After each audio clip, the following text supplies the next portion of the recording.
right, cool. Now we get on to the final thing. The final thing of a marathon thing today, and this is Wolfwalkers on, of course, Apple TV Plus, because I am trying to make all the way through. Get all the way through this. Now, this is a hand-drawn animation film that is made by uh, an Irish thing called Cartoon Station. I believe that's what it's called.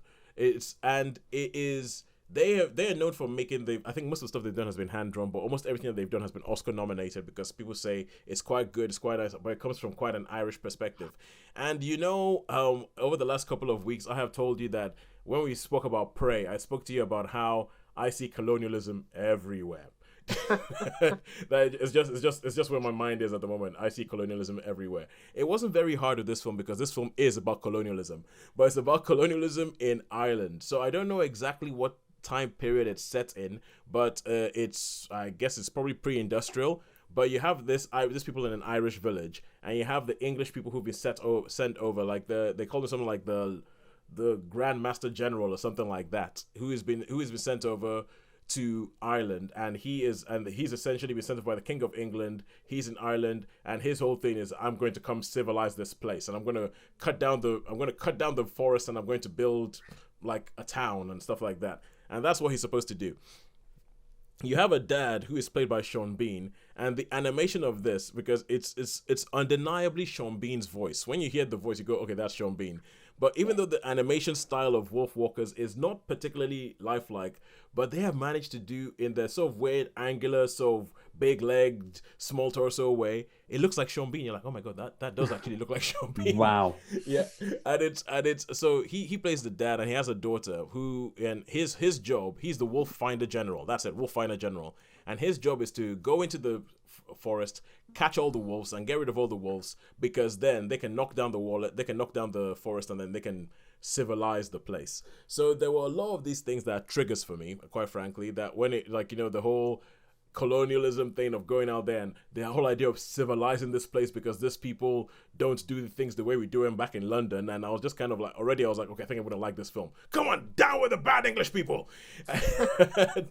But the reason it's called Wolfwalkers is because there is a pack of wolves in this town, in the forest. But it turns out that they're not all just wolves, because there's some people called Wolfwalkers, and I think this might be an Irish myth thing, where it's a mother and a daughter, and when they fall asleep, once they fall asleep in the human form, and then the human form is asleep somewhere, but then a wolf form sort of comes out of the body, and the wolf form sort of like strays around the whole forest at night. So once they're asleep, they're a wolf. When they're awake, they're humans.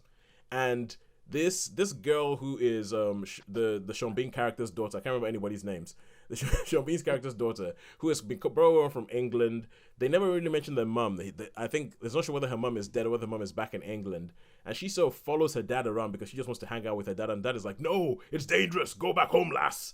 And all that. And she follows him in there. And then once she gets caught by something, has an altercation with the wolf and gets bitten by the wolf.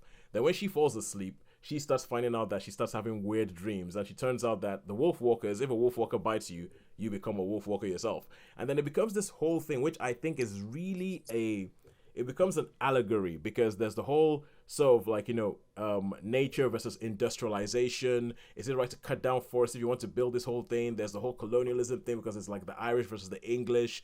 There's that, and it's the I keep wanting to call him Witchfinder General or Lord Master, Grand Master, whatever he's called, the guy who has been sent over by the king to and he's been given the mandate to civilize this place. He is kind of like a hissable pantomime baddie. It's like, everything he does is like, I'm going to civilize this place. I'm going to show you before God and man, and all that. I just sort of think, okay, yeah, he's the hissy bad guy that you go on. And I really, really like this. I think it's really, really good, but I've already told you reasons why. But I think also the animation is done really well. I think the characterization is done quite well. I think the myth of it is actually done, when we're talking about Beast breaking its own rules. I think this has very simple rules, and it just follows it follows them through, and it follows the what would happen if this went along. What would happen if you had these rules and you had somebody coming from England trying to civilize a whole bunch of Irish people? What would go with that? So I thought it was really, really good. I would give this I would give it a 4. Just about give it a 4 because on one hand, on one level, it's quite straightforward. It's I guess Fern Gully. If you've seen Fern Gully, you've probably seen a bit of this storyline before. There's a bit of it that's a little bit Disney. There's a bit of it that's possibly a little bit like Pocahontas or Beauty and the Beast. Like that, the story, the bones of the story are having done I've done a lot of times. But the telling of the story, and I quite like it, and I like the fact that it I feel like they're trying to shine a light on something that happened in Ireland that people might not know, but do it in a sort of like kid-friendly way.